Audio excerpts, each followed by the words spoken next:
ಕಲ್ಪತರು ನಾಡು ಅಂದ್ರೆ ಮೊದಲು ನಮಗೆಲ್ಲ ನೆನಪಾಗೋದೇ ತೆಂಗು. ಆದರೆ ಈ ಬಾರಿ ತುಮಕೂರಿನಲ್ಲೇ ಎಳನೀರಿಗೆ ಬರ ಎದುರಾಗ್ಬಿಟ್ಟಿದೆ. ಅದ್ಯಾಕೆ ಹೀಗಾಯ್ತು ಅಂತೀರಾ? ಈ ಸ್ಟೋರಿ ನೋಡಿ ತುಮಕೂರಲ್ಲಿ ಎಳನೀರಿಗೆ ಅಭಾವ ಯಾಕೆ ಶುರುವಾಯಿತು ಅನ್ನೋದು ನಿಮಗೂ ಗೊತ್ತಾಗುತ್ತೆ.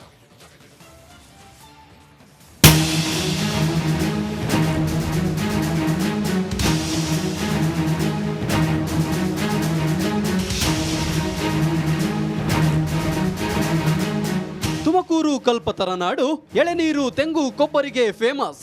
ಆದ್ರೆ ವಿಪರ್ಯಾಸ ನೋಡಿ, ಎಳೆನೀರನ್ನೇ ಅತಿ ಹೆಚ್ಚಾಗಿ ಬೆಳೆಯೋ ತುಮಕೂರಲ್ಲೇ ಎಳೆನೀರು ಬರಾವರಿಸಿದೆ. ಹೋದ ಕಡೆಗಳಲ್ಲಿ ಸಿಗುತ್ತಿದ್ದ ಎಳೆನೀರು ಈಗ ಹುಡುಕಿದ್ರೂ ಸಿಗುತ್ತಿಲ್ಲ.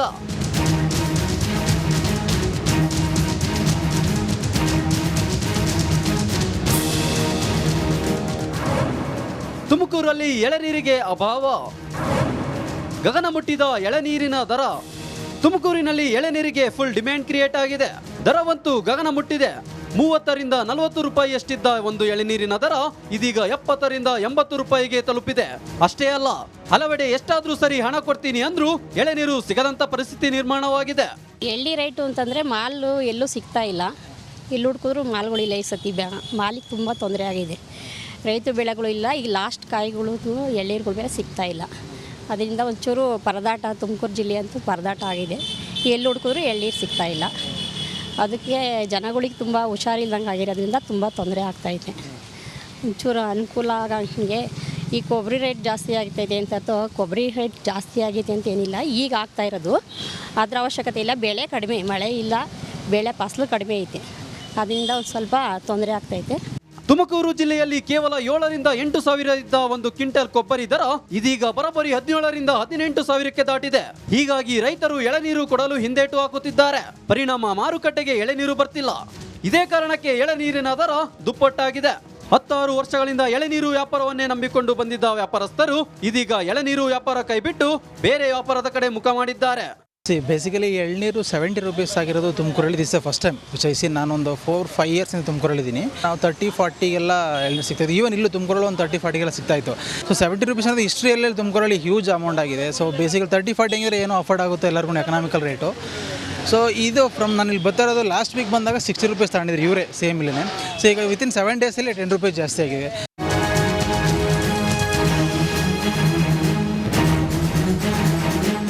ಇನ್ನು ರಾಜ್ಯದಲ್ಲಿಯೇ ಅತಿ ಹೆಚ್ಚು ತೆಂಗು ಬೆಳೆಯುವ ತುಮಕೂರಲ್ಲೇ ಹೀಗಾದ್ರೆ ಬೇರೆ ಊರುಗಳ ಕತೆ ಹೇಗೋ ಏನೋ.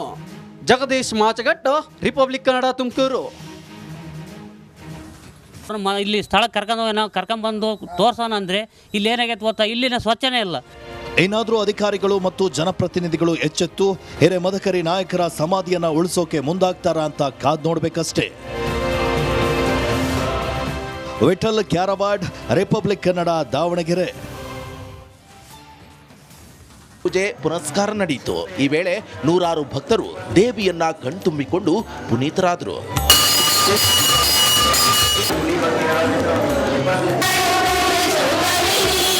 ಮೂಲ ದೇವಸ್ಥಾನವನ್ನ ಹಕ್ಲಮರಿಯಮ್ಮ ದೇವಸ್ಥಾನ ಅಂತ ಕರೆಯಲಾಗುತ್ತದೆ.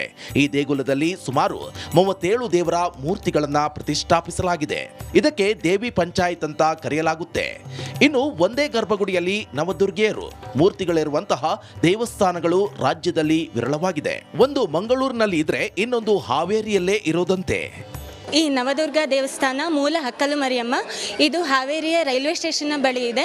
ಇಲ್ಲಿ ದುರ್ಗೆಯ 9 ಅವತಾರವನ್ನು ಕೂಡ ಒಂದೇ ಗರ್ಭಗುಡಿಯಲ್ಲಿ ಪ್ರತಿಷ್ಠಾಪನೆಯನ್ನು ಮಾಡಿದ್ದಾರೆ. ಇಲ್ಲಿ ನವರಾತ್ರಿಯನ್ನು ಬಹಳ ವಿಜೃಂಭಣೆಯಿಂದ ಆಚರಣೆ ಮಾಡ್ತಾರೆ. ಹಕ್ಕಲು ಮರಿಯಮ್ಮ, ದುರ್ಗಮ್ಮ ಅಷ್ಟೇ ಇದ್ದರು. ಅವಾಗ ಬಗ್ಗಿ ಬಂದು ಒಂದೇ ನಿಂತು ಹೋಗೋಕೆ ಒಂದು ದಾರಿ ಇರಲಿಲ್ಲ. ಅಷ್ಟು ಸಣ್ಣ ಗುಡಿ ಇದ್ದು ದೇವಸ್ಥಾನ. ಒಂದು ಹಿಂದೆ ಬೇವಿನ ಮರ ಇತ್ತು, ಅದಕ್ಕೆ ಸಿಡ್ಲು ಬಡ್ದು ಅದು ಶಿಥಿಲಾವಸ್ಥೆ ಬಂದಾಗ ಇದೆಲ್ಲ 1995 ಇದು ಕಟ್ಟಲಿಕ್ಕೆ ಪ್ರಾರಂಭ ಆಯ್ತು. ಅಲ್ಲಿದ್ದ ಇಲ್ಲಿವರೆಗೂ ನವದುರ್ಗೆಯರ ದೇವಸ್ಥಾನ ಅಂದ್ರೆ ಅತಿ ಪ್ರಸಿದ್ಧವಾದ ದೇವಸ್ಥಾನ ಇದು. ಇನ್ನು ಈ ದೇವಸ್ಥಾನ 1905ರಲ್ಲಿ ಸ್ಥಾಪನೆಯಾಗಿತ್ತು. 1905ರಲ್ಲಿ ಕಲ್ಲಿನ ಮೂರ್ತಿಗಳನ್ನ ಇಟ್ಟು ಪೂಜೆ ಮಾಡ್ತಿದ್ರು. ಬಳಿಕ 2009ರಲ್ಲಿ ನವದುರ್ಗೆಯರ ದೇವಸ್ಥಾನ ಸೇರಿದಂತೆ ಸುಮಾರು 38 ದೇವರ ಮೂರ್ತಿಗಳನ್ನ ಇಲ್ಲಿ ಸ್ಥಾಪಿಸಿ ಪೂಜೆ ಮಾಡ್ತಿದ್ರು. ಈ ದೇವಸ್ಥಾನಕ್ಕೆ ವರ್ಷದಿಂದ ವರ್ಷಕ್ಕೆ ಭಕ್ತರ ಸಂಖ್ಯೆ ಹೆಚ್ಚಾಗ್ತಿದೆ. ದಿನವೂ ಒಂದೊಂದು ಬಣ್ಣದ ಸೀರೆಯುಟ್ಟು ನಾನಾ ಬಗೆಯ ಪೂಜೆ ಸಲ್ಲಿಸಲಾಗುತ್ತೆ ಅಂತಾರೆ ಬಂದ ಮಹಿಳಾ ಭಕ್ತರು. ಇವತ್ತು ಫಸ್ಟ್ ಡೇ ಶೈಲಪುತ್ರಿ ಹಳದಿ ಕಲರ್ ಇವತ್ತು. ಸೊ ಎಲ್ಲರೂ ಸಾಯಂಕಾಲ ಒಂದೇ ಥರ ಕಲರ್ ಸೀರೆ ಉಟ್ಕೊಂಡು ಬಂದು ಇಲ್ಲೇ ದೇವಿಗೆ ಪೂಜೆ ಮಾಡ್ತಾರೆ. ಎಲ್ಲ ದೇವರು ಒಂದೇ ಕಡೆ ಇರೋದ್ರಿಂದ ಇಲ್ಲೇ ಬಂದು ಎಲ್ಲರೂ ದರ್ಶನ ತಗೊಳ್ಳೋದ್ರಿಂದ ಒಳ್ಳೆಯದಾಗುತ್ತೆ. ಈ ವಿಶೇಷ ದೇವಾಲಯ ಹಾವೇರಿಯಲ್ಲಿ ಸ್ಥಾಪನೆಯಾಗಿರುವುದು ಏಲಕ್ಕಿ ನಾಡಿನ ಜನರಿಗೆ ಸೌಭಾಗ್ಯವೇ ಹೌದು. Maruti BM, republic Kannada, Haveri. Hello ನಮಸ್ತೆ, ರಿಪಬ್ಲಿಕ್ ಕನ್ನಡಗೆ ಸ್ವಾಗತ. ನಾನು ರಮ್ಯ ರಮೇಶ್. ಕಡಲ ತಡಿಯಲ್ಲಿ ದಸರಾ ಸಂಭ್ರಮ ಮನೆ ಮಾಡಿದೆ. ನವದುರ್ಗಿಯರ ಮೂರ್ತಿ ಪ್ರತಿಷ್ಠಾಪನೆ ನೋಡೋದೇ ಆನಂದ. ಈ ಅದ್ಭುತ ದೃಶ್ಯವನ್ನ ಕಣ್ತುಂಬಿಕೊಳ್ಳುವುದಕ್ಕೆ ಸಾವಿರಾರು ಭಕ್ತರು ಕೂಡ ಆಗಮಿಸ್ತಾ ಇದ್ದಾರೆ. ಆ ಕುರಿತ ಒಂದು ವರದಿ ಎಲ್ಲಿದೆ ನೋಡಿ. ಕಡಲ ನಗರಿಯಲ್ಲೂ ದಸರಾ ಸಂಭ್ರಮ. ಅದ್ಭುತ ದೃಶ್ಯ ಕಣ್ತುಂಬಿಕೊಂಡ ಭಕ್ತರು. ಸಾಂಸ್ಕೃತಿಕ ನಗರಿಯಂತೆ ಕಡಲ ನಗರಿಯಲ್ಲೂ ದಸರಾ ಸಂಭ್ರಮ ಶುರುವಾಗಿದೆ. ಕುದ್ರೋಳಿ ಶ್ರೀ ಗೋಕರ್ಣನಾಥ ಕ್ಷೇತ್ರದಲ್ಲಿ ನವರಾತ್ರಿ ಮಹೋತ್ಸವ ಮಂಗಳೂರು ದಸರಾಕ್ಕೆ ನಿನ್ನೆ ವಿದ್ಯುಕ್ತ ಚಾಲನೆ ದೊರೆತಿದೆ. ಎಲ್ಲಾ ದೇವರುಗಳನ್ನು ಏಕಕಾಲಕ್ಕೆ ಪ್ರತಿಷ್ಠಾಪಿಸಲಾಗಿದ್ದು ಪೂಜೆ ಮಾಡಲಾಗುತ್ತೆ.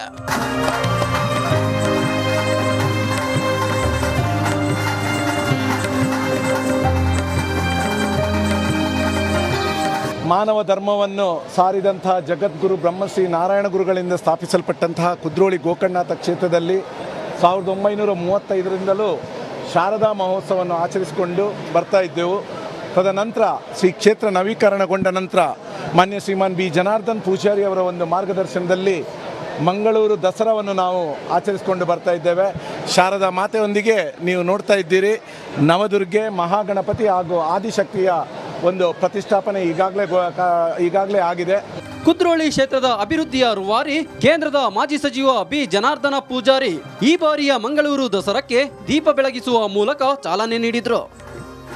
ಇಡೀ ಜಗತ್ತು ಇವತ್ತು ನೋಡ್ತಾ ಇದ್ದಾರೆ ನಿಮ್ಮನ್ನು. ನಾವೇನಲ್ಲ,